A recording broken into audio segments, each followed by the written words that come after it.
What was really interesting is that we realized that you needed to do the work, but once you got there, you exhaled and you looked around the room and you said, oh my goodness, these women are just like me. And they're women business executives that I have a lot in common with. So what was so amazing is that you're working and you just have tunnel vision.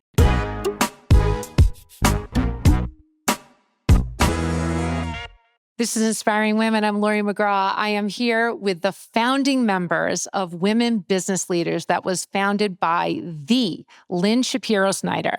And back in the year 2000, she noticed that she was one of only one women at many important tables, and that bothered her.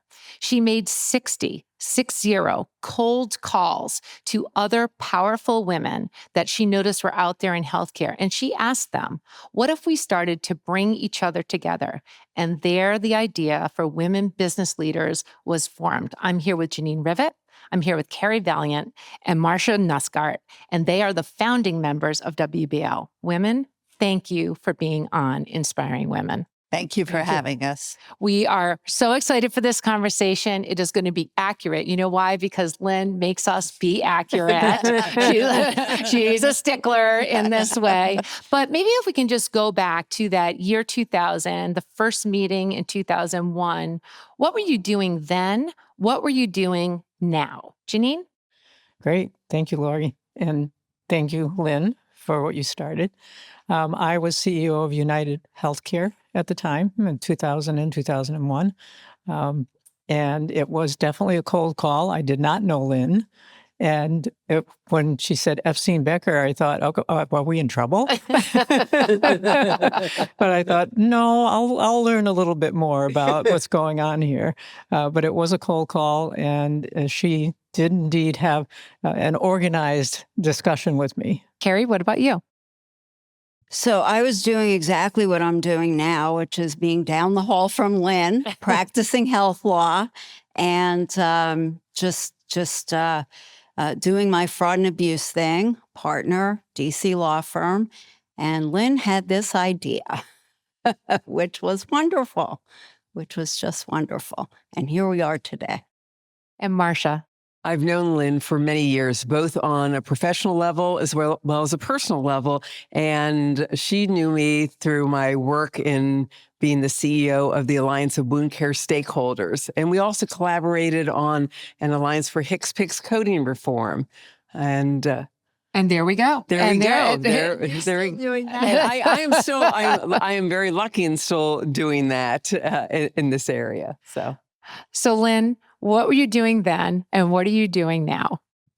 Well, at the time, I had become one of the senior members of the firm, and I'm still at the same law firm practicing health law down the hall from Carrie Valiant. I do reimbursement and the fraud and abuse, but I'm just celebrating my 45th anniversary at Epstein-Becker and Green, and that's what I'm still doing. It still drives strong. You.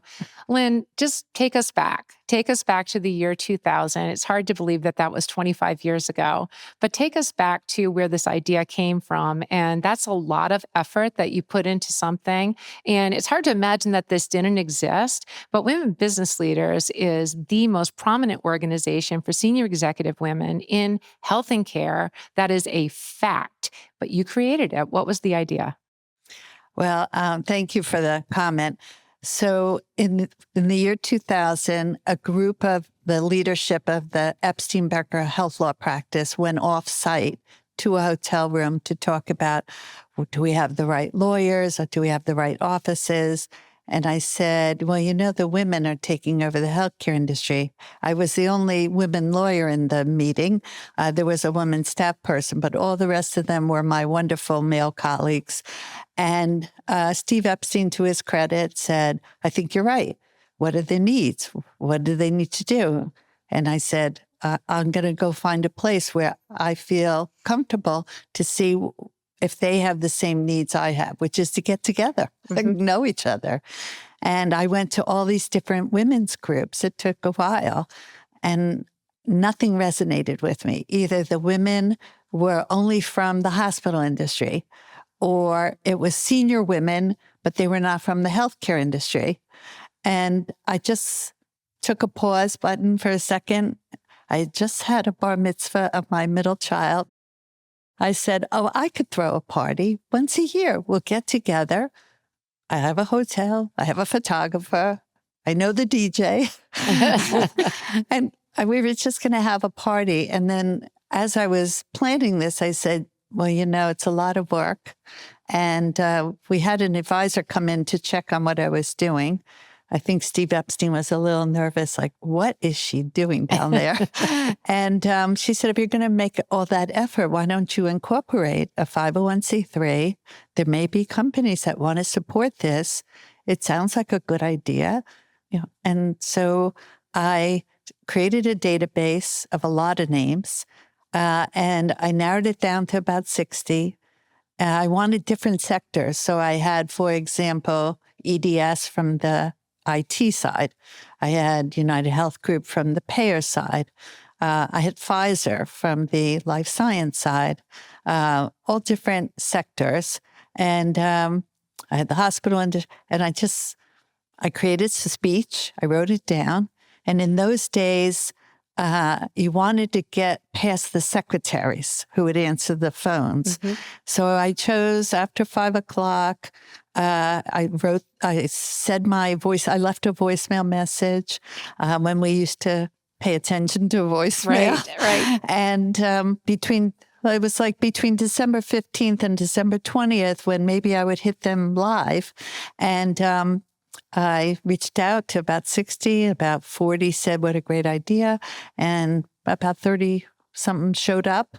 And we had a Tuesday night networking dinner. Wednesday was 11 to 4. And after that, we had a Wednesday night networking dinner in case the women wanted to stay and talk to each other. Mm-hmm. And that's the steering committee. At the steering committee meeting, when they first walked in, I had the table set up not so they could all see each other. And there was an envelope in front of their desk. And I had anticipated who should sit next to whom and what the envelope should say they should talk about to each other, not to leave chance that they wouldn't talk about something strategic. Yeah. It was all business related. Right. I do remember I had Jeannine sit with the woman from Pfizer. So they come in, they don't know each other. I said, open your envelopes. And they open their envelopes and they start to talk to each other. And then they keep talking to each other. And then I couldn't shut them up. Yeah. I couldn't get them to stop talking. And then they finally stopped. I was in the middle at a little table, like I was Oprah Winfrey in the middle, like an MC. And I turned to them, and I'll never forget. I said, that's the value proposition. Right there. Right there. Day one, envelope one. Right. And then we were going to have this summit. I used the Epstein-Becker relationship at a hotel, Lansdowne, outside Dulles Airport. We were all set to go for October. People on the steering committee were in the margin of the stationery so people could see all the names. And I was faxing, U.S. mail, getting the word out. Yes. We were going to have, I think it was 7 Epstein-Becker partners were the facilitators. My daughter in high school was the registration desk with my secretary. Steve Epstein was going to be the closing speaker because I couldn't afford speakers. And 9/11 happened.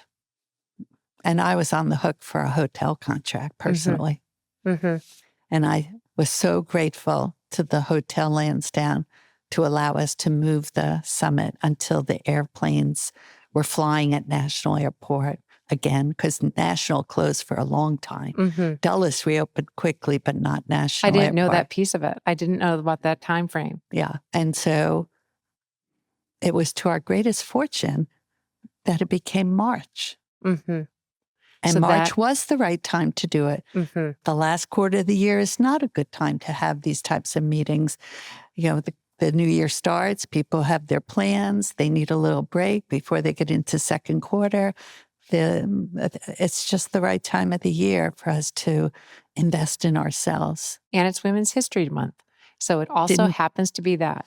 Jeannine, I want to go to you. So in that time, back in the year 2000, you didn't know Lynn. You got the call. You took the call. What interested you about this idea? I answered the call. I know. Well, you certainly did. You were also really busy. As a CEO of United, that is an amazing responsibility. We can all imagine how hard it was to be in that position and what that says about you personally and professionally. But you took the call and answered the call. Why? Well, it was compelling. It was trying to bring women together. And there weren't a lot of senior women in healthcare at that time. And you started with pharmacy because you knew a lot of the lawyers, the general counsels. And I happened to do a lot of work with pharma. So when you connected me with Pfizer, we had a lot in common already. So that was really helpful. I had to think about it. One more thing on my plate that takes me away from my family was a choice I had to make. And initially, we were talking about doing a lot of things. And I said, I can't do a lot of things, but I can do some things. And if we start with some, well, and I think it was called a retreat, actually, not even a summit at the time, and then you can add into that webinars or whatever, then I can make some of that. But I just can't commit to everything. And I think that was the case for many of the women that were in that advisory meeting. It was the same thing, finding time for one more thing, particularly to be in person, because we weren't doing online at that time. Right. So it was a commitment. It was the right purpose. We were talking about networking and women on boards, and that was right from the very beginning, which I'm all for. So that part was great. And I decided to find the time, and luckily I was in DC a lot for business. So I was able to attend the advisory meeting. That was by chance that I was there for a business. And you could see that the room was picking up on the idea that we can make this happen. So it wasn't just an affinity group. Marcia, if you can think back to those original days of like taking the call, knowing Lynn, knowing what this was a good idea, what did healthcare look like back then for women business leaders? Not the group, but for you as one of those important leaders. There weren't that many women that were in this type of position in senior leadership at all. And so, as Lynn would always say, there weren't that many, needles in a haystack. So that's what you wanted to be able to create, more needles in this area. So the healthcare area was still like it is today, somewhat chaotic. And so it was great to be able to think about how there could be an organization like this. And the way that Lynn and I, it was very funny about the wonderful thing that Lynn relied on me about was being her focus group of one. Okay. So I would look at Friday afternoons when she would finish work at Epstein, Becker and Green. Okay, Marcia, this is what we're going to do. I'm coming over to your place. I have all these great ideas, and you're very pragmatic about this. You know kind of what might work in the healthcare industry. So I'd like to talk to you about who should be in this and what the infrastructure should be. When should we have meetings? And so she would lay it all out, and I would say, yes, this makes sense. No, that's not a good idea. Oh, that's wonderful. Let's do that. So it was so much fun. Yes, on a dime, and we would write it all out. So it was brilliant. And I'll be honest, I was very touched and honored that she thought enough of me to be able to ask my opinion on this. Yeah. So that was kind of the beginning of a fabulous, fabulous organization. And Carrie, for you, so you were right down the hall. And so how many of those hall trips did Lynn make to you? What did she say to you? And what was your first response? Quite a few down the hall trips, as I recall. One of which was, do you think you would be the corporate board member on this? Which was my honor to do. And I'm still on the corporate board, which is still my honor to do. I was very happy about that. I remember thinking that it really resonated with me because I thought there really was a need. And what was interesting to me is that Lynn used a lot of the same words this morning in her speech. So going back 20 years, talking about the needles in a haystack and how we had to create our own haystack of needles and who mentors the mentors. We have to mentor each other. Those are still words that resonate today. They resonated with me back then. And so I thought it was a wonderful idea.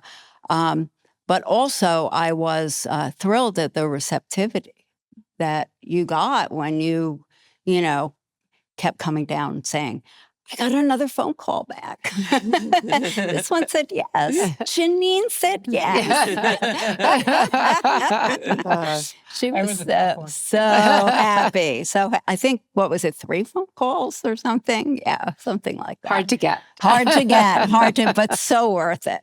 So, yeah. So then, Lynn, Can I talk about the Jeannine phone call? Please, please. Was it really 3 or was it 18? No, actually, I just remember we had one phone call. I think we scheduled it, I think we spoke on the phone and then we scheduled it. And I felt like I was in a deposition. She was very professional, asked very good questions for the first 45 minutes of this phone call. And then her voice changed a little bit. It got softer. And she said, you can put my name on the stationery. I'll be there. I'll put it on my calendar. But don't you ever lose your enthusiasm. The passion was there. You could feel it on the phone. And I did ask a lot of questions because if I'm going to spend my time But I appreciated that you did that because you validated you validated the proposition that this was needed. There's no better way to make a sale than a cold call to someone of her stature. Yep. And I'd heard her name from so many different sources that you had already mentored so many women, even before I made that phone call, in a more informal way. And this was our opportunity to make a difference way beyond what we ever thought we could do. Really. Yep. We had no idea that it would influence so many people's lives. It's seemingly obvious now that it would, and it's seemingly obvious that an organization of this stature, of this powerhouse that we're in.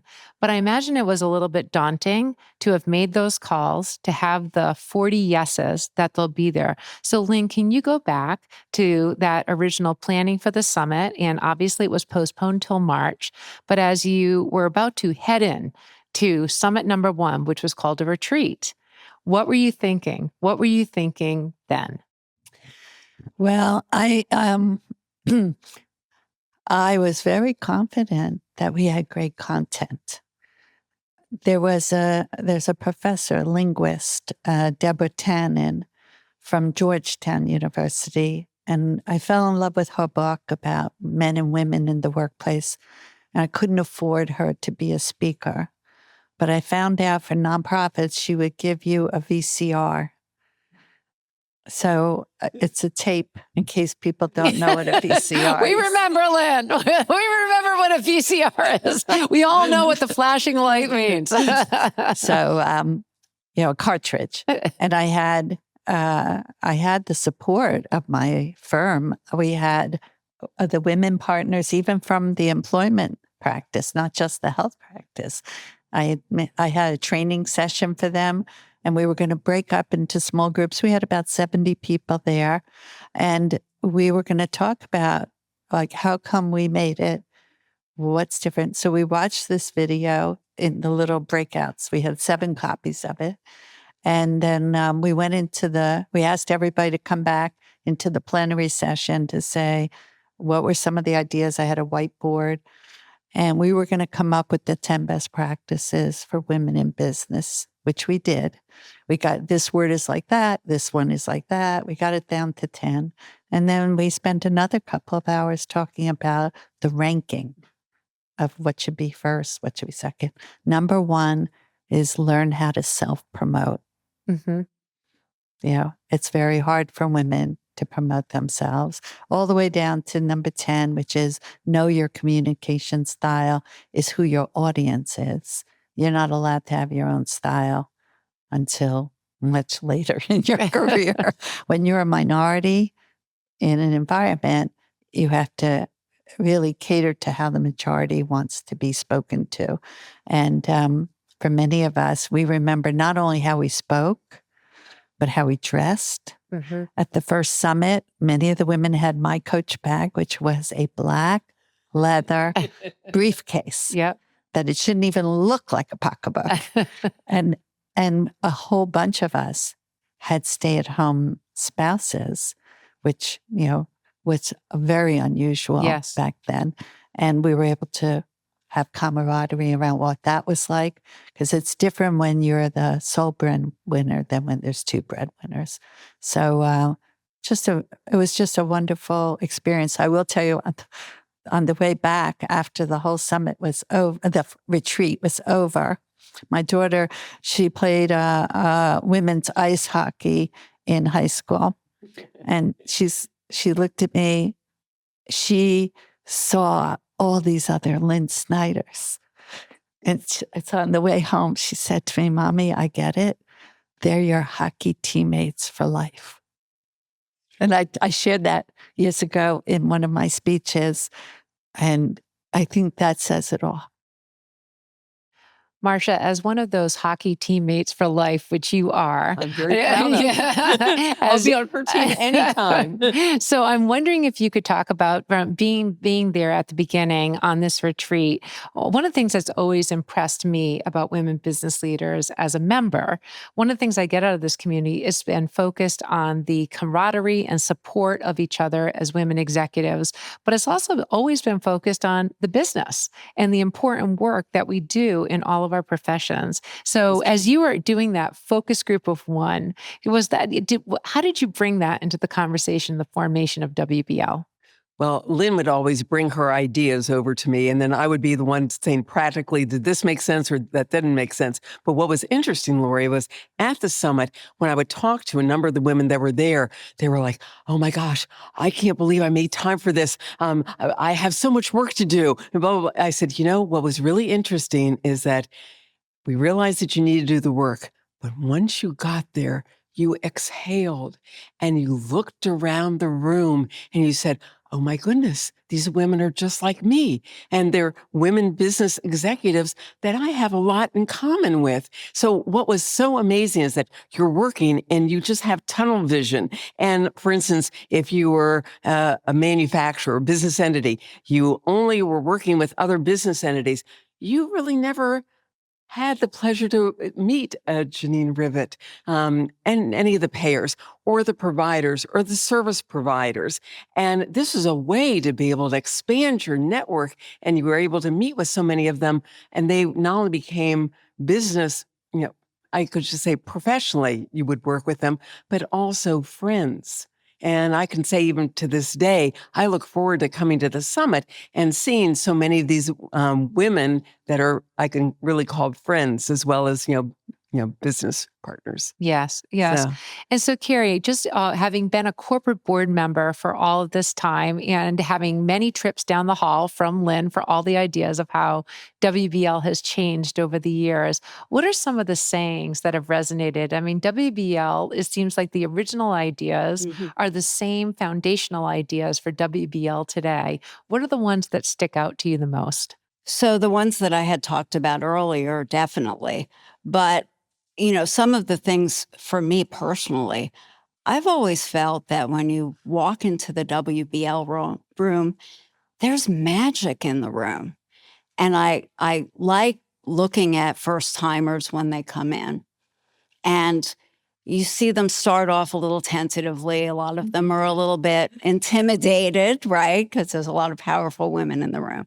And then all of a sudden, their demeanor changes. And by the end of the experience, they see the same magic. And it's inspiring. It's life-changing. It really is. And that to me is what happens each and every time I come to a summit. And I've been at every single summit. So, yeah. One of my favorites is there's no such thing as a cold call with WBL. And Lynn, I've heard you say that at every summit that I have been at, which is not nearly as many as Carrie. She but said it this morning. She did say it this morning. So Lynn, just tell me about some of the fundamental things that haven't changed in terms of what WBL was for and what it is today. It's all about relationship building. It really is. And it's so important to get to know people. When I see the first time label, I walk up to them. They're sometimes reluctant to walk up to me because they think I'm like this important person, but I am a consumer of WBL. I want to be in the audience. I want to go to the sessions. I want to meet the people. And I try and, I used to be able to go to everything. I can't go to everything. We have too many things on the calendar. I do have a day job, but I like going to the webinars, and I love seeing the other women engage. And I particularly love to see people take a leadership position. Lori, in particular, what you did for the Boundless, I mean, we didn't quite really ask you to do it, but you just, I mean, we didn't formally ask you, but you saw a need and you have the talent and you had the time to make it better. I love when that happens. I embrace it and I look forward to, we're going to make it easier now for women through this portal technology. If women want to volunteer, even want their name in for board service, they'll be able to apply. We're getting more and more institutional so that there will come a time where we make changes. And I have total confidence that this organization, its value proposition will be needed many years to come. And there will be a constituency committed to it. I want to talk and thank you for that, Lynn. It has been my honor to be participating in WBL in that way. It's an important organization. You know how I feel about it.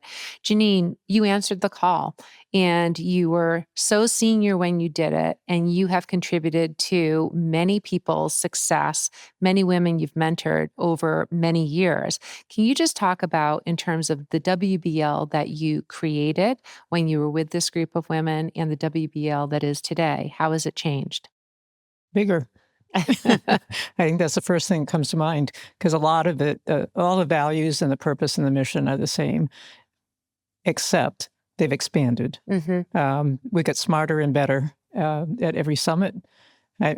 Feedback is taken well, and suggestions have been made.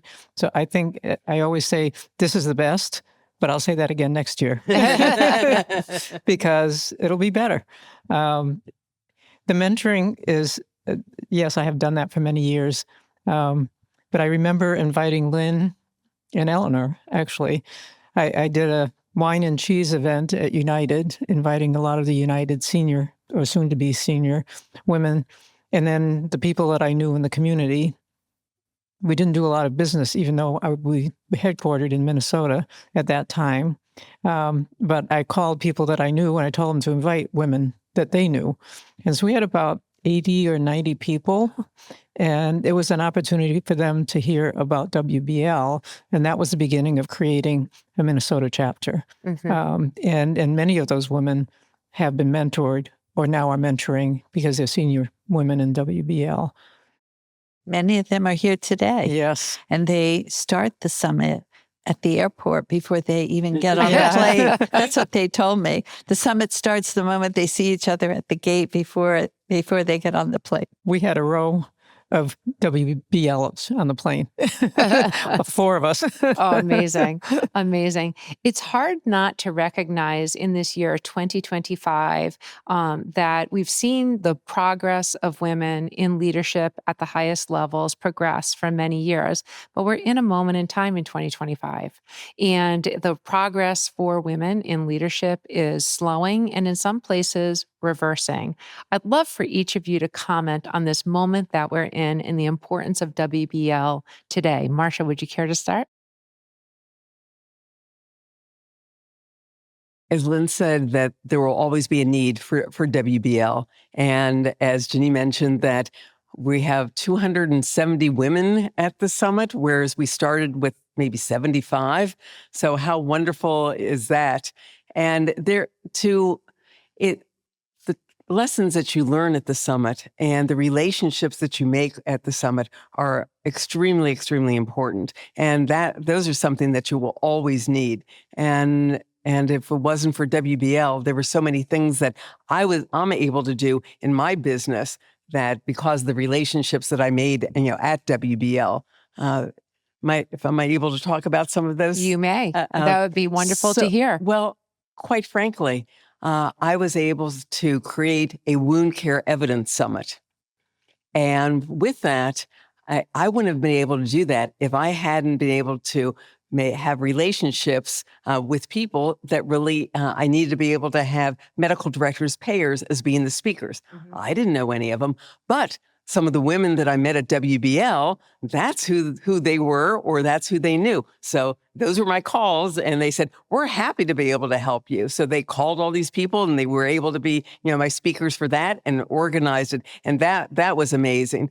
Plus so many other areas that I've been able to do within my business was because of my relationships with people at WBL. So very, very strong relationships.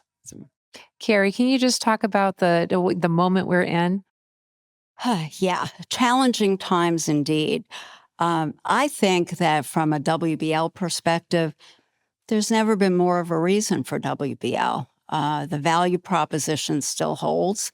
There's always been a strong business proposition for WBL. And my hope, keeping my fingers crossed, is that most of the companies that are our sponsors and that have supported us all these years will continue to do so because of that strong business proposition, even if some of the other attributes are not necessarily sexy anymore. Mm-hmm. So, Jeannine? Yes, I think about the moment and some of the conversations I had yesterday and during the day today is I think it's a time for us to be sponsors, not just mentors or networking.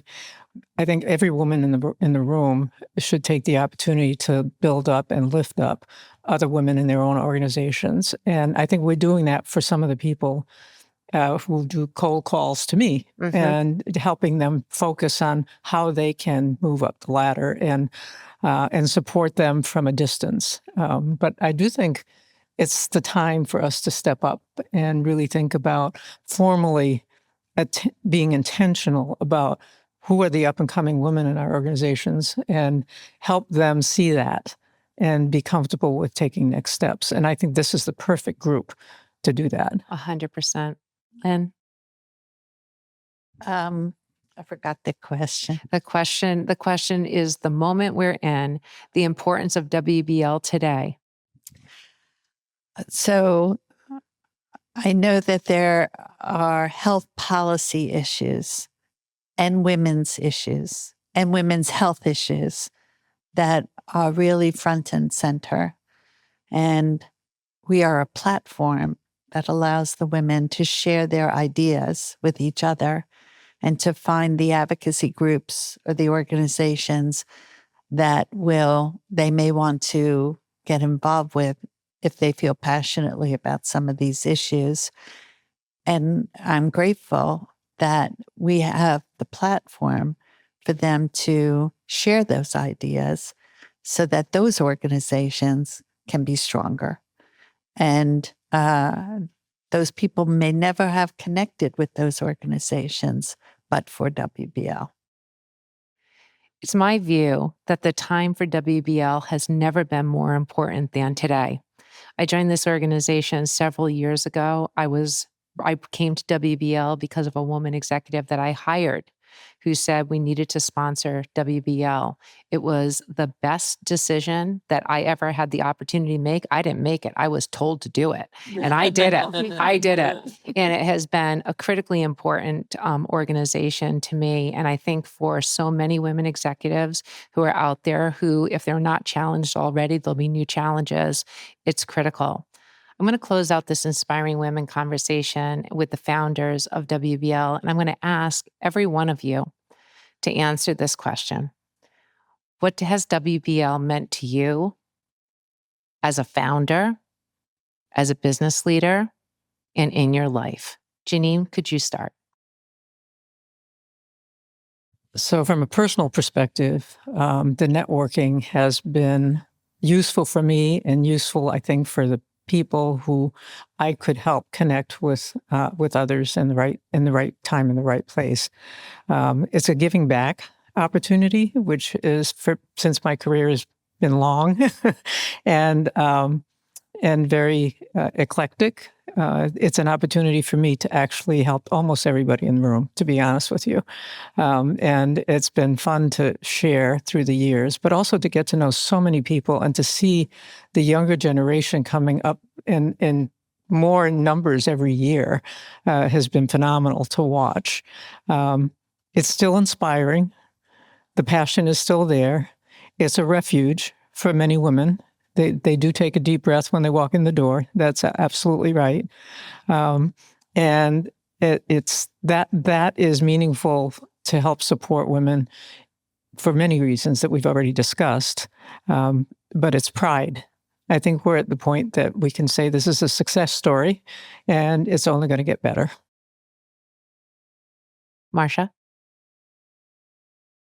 I've been involved in many women's groups, throughout the years, but there's been nothing like WBL. There's never been another organization where there's been my peers, and also a time where I always put this on my calendar. It's a holy week, a holy few days that I come here. I see people that I absolutely adore and respect. Always meet new people, always get inspired by them. And I just want to tell you, Jeannine, you are one of them. You came here, I didn't know you, and you were so kind and giving and welcoming and willing to be able to share your thoughts on so many different levels, and even open your house up, because people probably don't know that you have this wonderful dinner for those in Minneapolis. But the fact is that it's also a way to recharge, because there's always fabulous speakers that you get very, very motivated by. I would have never met people, for instance, today I met and talked to the CEO of GuideWell. I would have never had that opportunity before until today. So this was great for me professionally in this area, but also to be able to meet so many other women and to have those lasting friendships and relationships. Carrie? So I think WBL really has given me over the years a lot of confidence to pursue my goals. So we're going back 20 years, right? I think 24 years. I think a lot of the women who come to WBL now look at the women and are intimidated by them, right? I was one of those people back 24 years ago where I couldn't believe all these amazing, accomplished women in the room. And I think over the years, I've had, people react to me in the same way. It's sort of a full, coming of age and, circles of life and all of that. I think a lot of us have seen that over the years. And I think every year, Marcia said, you feel recharged. I feel inspired. I feel re-energized. And I've never missed a summit. But I feel like if I had like a piece of my, I don't know, of what I do for my well-being would be gone. But not only my like personal well-being, but my business well-being as well. I think some of the things that are sort of percolating in my head kind of come into focus as I'm sitting here listening to other women tell their stories and other women give their leadership tips and all the other wonderful things that get passed along.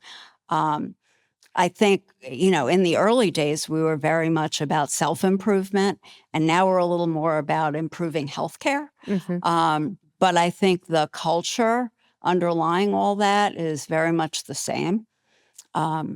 It is not a competitive room of women at all. It is a room of women helping other women. And has just been a wonderful, wonderful experience for me, whatever stage of career development that I have been in. And thank you, Lynn. Thank you for that, Carrie. And Lynn, I would just love if you could just close us out. You founded WBL. It was your idea. You made all the calls and people answered the calls, and thousands of women have been impacted by WBL. Healthcare is better because we have more women leaders in healthcare at the highest levels. Lynn, what has WBL meant to you? It's been a labor of love. But then I can't talk anymore because I cry. And we thank you for doing that. In that labor of love, Lynn, you're going to have to. I don't know what to tell you. You're going to have to, Lynn. Okay. So I think that it has been an opportunity to give back before you have the time and effort to give back, to take a risk and do something that in your gut says needs to get done, and just roll up your sleeves and find the time to do it. And the women in that room provide me with, I'm usually a very confident person anyway, but I love the word recharge. It recharges me so I can go back to the real world out there and realize that I'm not crazy, that I have the confidence to go back and take more risks than I might have otherwise taken, but for WBL. So I don't know what to say. It's such a part of who I am now. It's an integral part of my well-being to be a consumer of WBL. I know I'm a leader of WBL, but first and foremost, I am a consumer of WBL, what WBL has to offer. And that makes all the difference in the world for my career, for my relationships, and I must tell you that the Boundless campaign in particular, and these women who are doing things that we never could have done in our original time period, to start a company, do the capital raise, take a company from idea. I did it for a nonprofit, but I could never have done it for a for-profit healthcare company during the time period 24 years ago. Not at all. So I'm just thrilled that there are more and more women who are eligible to be in WBL, and that there is a WBL for them to enjoy and gain the same benefits I get as being a member of WBL. Marcia. So, Lynn, I want to thank you with all my heart and soul. You're going to make me cry then too. But one thing that was just so important, that women would come up to me and say, why is this WBL? Why are you so passionate about it? I said, I just want to let you know, you go there, and what's the most important thing, you already mentioned that about there not being a cold call. It's always a warm call. So I said, what's so amazing is you have, at least at this summit, 200 and some odd women that if you give them a call, you look at all the names in the directory and say, oh, I need to know more about X, Y, and Z.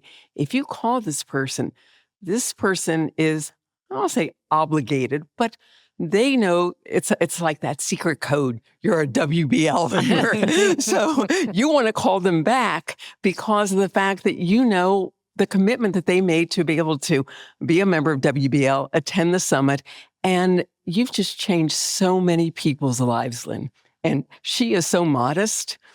But, when you see Lynn enter the room, it's just like, yes, ma'am. She is the rock star, and everybody wants to be able to meet her. So thank you for creating WBL. And I was so glad to be part of it. It takes a community. Yeah. And if there weren't a need, I would not have been successful, no matter how good I am at executing. If there hadn't been a need, I tell the men, I not only was there a need, I said I hit root canal. It was like not just a cavity, but it was like root canal. And I said there was so much need. And I felt it personally. You felt it, that we just needed our own place to rejuvenate and then go back to our day jobs and actually be better and more courageous in some of the things we did in our day job, because we'd hear stories about the other women that they did that and it worked well for them, or being on a board and having board service. And I just, there's comfort in numbers, and we don't have the benefit of that in our day jobs. We just don't. We still don't. Lynn, just tell us about the mission of WBL and some of the important programs that WBL provides. So the mission is to connect and convene senior executive women from all sectors of the entire healthcare spectrum so they can create strong cross-sector relationships, and so that they can be more visible if there are board opportunities in not only healthcare companies, but companies generally. And it's always been the mission to create the network and to increase the visibility of these women so they can serve on corporate boards. Why corporate boards are so important? That creates the culture of a company, and we need to be in the room. Our perspective can be different than the men in the room. There's diversity of thought, there's diversity of perspective, how we process information differently. And for many, many years, there were no women in the corporate boardrooms. When I started WBL and created the database to figure out who the 60 were going to be, I saw there was one woman on the board, one woman on the board, one woman on the board. And she was usually the dean of the nursing schools, or she was the president of a small liberal arts college. But she did not have the same resume as the men in the room. And so what WBL does, in addition to networking, is we have a tab on the homepage that anybody, the public, can drop down and use WBL's form to do search for board members or executive leadership team. We're not the search firm, but we can create the opportunity to get more diverse candidates into the pool of resumes that people will consider.